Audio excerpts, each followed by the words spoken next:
favorite, if not my favorite, entrepreneur in all of Silicon Slopes. I know no one like this man. I've known my whole life that I wanted to be an entrepreneur. So 7th grade, they asked me to write a report about what my future occupation. Somehow I knew and wrote a report about entrepreneurship. And so I drove my wife crazy while I worked at Task talking about starting a business. And it was all I ever talked about. So she kind of felt like it was inevitable, but she wanted to mitigate the risk. And so we actually bought a little vending business. So I don't even know if I've shared this with you. So we had a little vending company, me and my wife. And we would after I would get done as a executive at Task, I would go load vending machines. And so I remember a few people from high school seeing me loading these vending machines and like nodding their head at me, like looking at me like, what a joke. Like, I remember a couple people like looking at me saying like, I remember one kid in particular is like, man, look where he ended up. And I was like, I could hear him.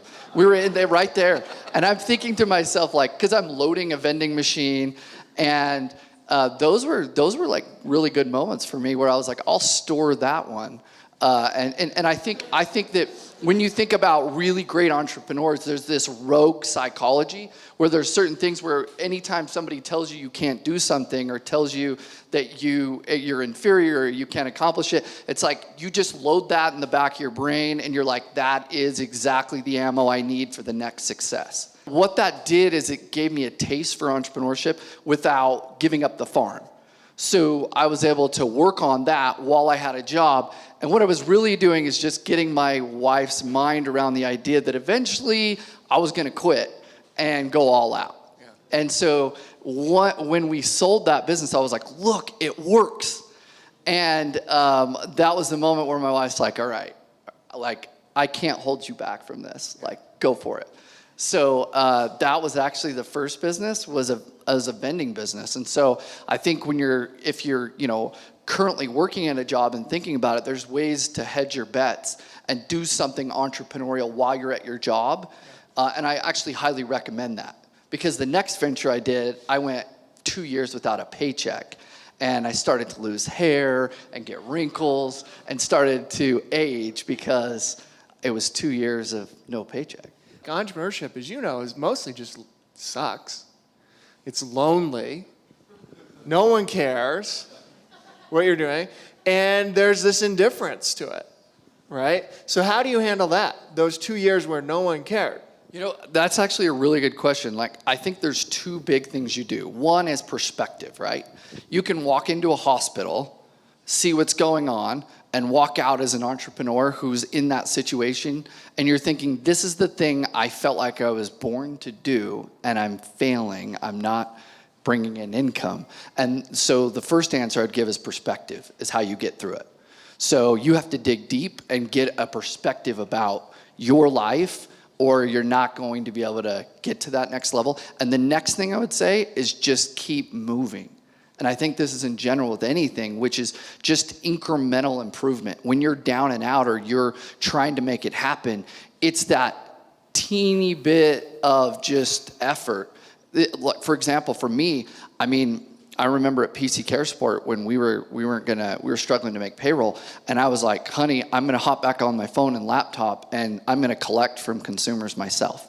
So I was on the phone like collecting $15 a month. Right? That seems like kind of a ridiculous thing that a CEO would be doing. But that was that was actually for my own morale. That was so that I was like, we collected a couple $100 tonight. I feel better than I did yesterday. Yeah. So I think, my advice is one, perspective, and two, that incremental improvement. You'd be shocked. And in entrepreneurship, I think that's one of the most valuable things. If you just have a pitch deck and another person has a prototype, I don't care if it's duct taped together and it looks terrible, you have an advantage because you've gone a little bit further than the next person. And the difference between the entrepreneur that's funded or is successful is just that incremental difference. What's your motivation to continue to build these companies? Well, what did you do right after PC Care Support sold? So I don't think it's in my DNA. Like, what sounds miserable to me is 3 weeks on a beach. It's just not in my DNA to be like, hey, hang up our cleats, we succeeded, that was really good. Actually, the climb and the process is the exciting part for me. The end is like, I think my team's like, why aren't you more excited? And I'm like, I think I just like the process. And so for me, like I haven't been running SaaS businesses. I've been running IT service businesses, right? So for me, the business value of those businesses is people. And so what drives me is I love collaborating and building teams and watching people grow and develop in their lives and careers. So for me, it's always been about, that's been the bigger picture for me. And if the end result is a gain, that's great. But I actually love the process of seeing, like over the 4 years with Simplus, seeing us go from a basement in Provo where, you know, there's leaves blowing in groves. Like you're like walking through leaves in our office and there's like 5 standalone desks to this team, worldwide team in 4 years of 315 people. Like that, the joy of that process. And then not to mention how many names I can name in the company who have grown their careers from here to here. I mean, that to me is just amazing. This is why you're an incredible entrepreneur, because you know what sounds awesome to me? 3 weeks on the beach. As the company's grown and my responsibilities in life have grown, I think my routines have had to become stronger or better. I've had to optimize every minute of my life. And one of the major keys is my assistant, Aubrey, who sometimes I refer to as the real CEO of Simplus. So she runs the show. And there's a couple things that I've found that make an enormous difference. So one, I used to tell myself that any block of time, if I need 8 hours of sleep, whether that's 2 to 10 or 11 to 7, it's still 8 hours of sleep. I'm finding that I'm totally wrong about that. What I think is a huge advantage is getting up early, having time before anybody else gets up. And there's some habits that I've developed that have been absolutely transformative to my life. One of the first things I love to do is a cold water plunge. So I like to turn the shower to as cold as it'll go. And then I'm like ready to scream. And I'm like ready to beat my chest and run in the shower. Like that's how I wake up. And that cold water is like a shock to the system. And then I go out and drink my hydration drink. It's like super vegetable drink. And I chug that down. And then I go into meditation. And I used to say, like, your mind races way too fast for that. And especially me. I'm like, there's no way I'm going to sit still for 30 minutes and just concentrate, right? And after practicing for over a year, the most helpful thing in my life is meditation. Meditation and prayer. And so I'll spend 30 minutes in deep meditation. I recently had to get an MRI, and I went in for the MRI, and the lady said, nobody has ever sat that still and that calm in an MRI. And it was because I just went into a deep meditation.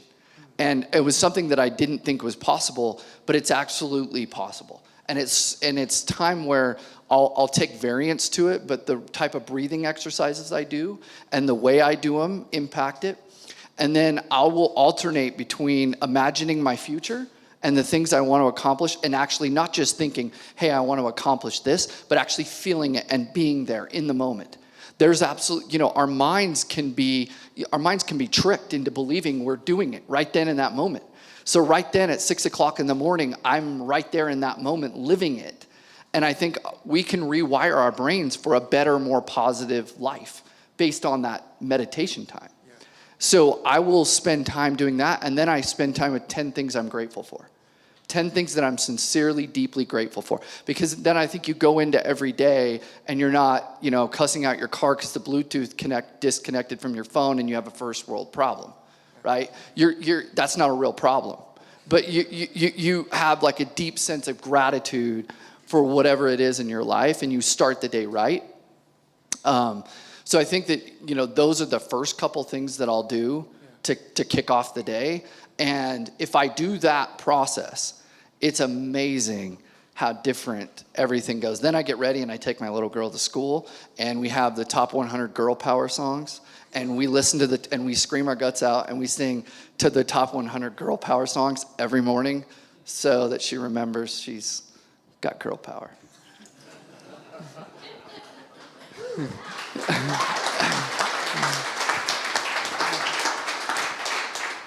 Yeah, another major difference is, I like hot showers. Let's talk about like how you've scaled this thing in terms of culture, though. Which is like, early days, culture is something that's probably quite a bit different than it is now. Yeah. How do you think about culture? How much of your day is spent thinking about that? I think, it's one of my top two priorities as the CEO. And so you have to build an executive team around you that you trust explicitly and that you can think strategically and be focused on the culture and the health of the business. And I've found that whenever I get away from that, it's an enormous problem. Because it's your people that take care of your customers. And I think as an early CEO, I made the mistake of I was focused on sales, then I was focused on customers, and I think those are all very important pieces. But if you focus, number one, on employees and culture, those other pieces come into place. And so I have 5 core kind of principles around culture that I am emphatic about. And so one is transparency. So if you really, really want to build great trust between employees and employer, you have to be transparent. You have to share information. We hired a new CFO based on the East Coast, and he just completed 2 IPOs. He's had an incredible run, 5 exits at his last employer alone. Like multiple private equity firms exited, took it from 50 to 3,000 employees in IT services. And one of the things that's interesting is he said, I am unbelievably uncomfortable with the level of transparency. And so what's interesting or different about Simplus is we have an open executive meeting every Tuesday afternoon. And our top 6 metrics of the company, every single employee in the company knows them. So when it comes to a trust level between us, everybody knows and has a pulse. So if there's a hard week, we all know. If there's a great week, we all know. But we're all in it together, and there's a level of deeper transparency than I think what is typical. The next thing I think that is really, really important is collaboration. Early in my career, I remember I had a CEO who used to always say, work hard, play hard. And then I remember 2 employees playing ping pong, and he just ripped them apart. And I thought to myself, wait a minute. So one of the core values of this company is work hard, play hard, and you're shredding somebody for playing a little bit of ping pong, right? If you're the CEO, like if you have values, you better live those values or your employees are not going to believe in you as a leader. And so I think that you have to believe in those values and you have to encourage collaboration among each other. I know that when I enjoyed my job the very most is when I had really good friends there that I enjoyed being with every day. So, we have Slack channels, where people post just about dogs. And I think it's awesome. Like I encourage that because that's something you can connect with somebody about outside of work. And I think like an old school CEO would be like, hey, you're wasting time. And I think it's actually the opposite. I think you're going to produce better work when you feel like other people care about the things you care about. So I think collaboration's number 2, transparency number 1. And I think clarity is a huge one. If the CEO is not able to paint a vision for the future of the company and get the company rallied around it, then there's going to be silos of people that they're going to break off. And they're going to say, what are we doing here and why are we doing it? And so if you can't paint this really clear vision and brand it and everybody knows what it is. Like if you ask, I think we could ask from the crowd if there's any Simplus employees. They can all tell you what it is that we want to accomplish over the next 4 years. So, like, for example, Adam Wardell, what is the vision of Simplus? We want to become a global strategic disruptor for the world by 2020. That's right. So we want to be a global contender by 2020. How awesome would it have been if he got it wrong, though? How many of you are rooting for him to get it wrong? If he did it wrong, it would have been my fault. So I think the vision is very, very important. And then the fourth thing is people need to understand what's in it for them. And that's what it goes back to, your actual career development, caring about their career, and really helping them understand why that vision is important to their life If you can't connect those two, that's another problem. And then the last one is fun. You gotta have fun while we're doing this. Life is too short, and we spend way too many hours at work. So, one of our last meetings, I showed up in a NASA space helmet, and I wore it the whole meeting. And we asked our employees to just wear goofy hats. I mean, that's the thing is, how much does that cost?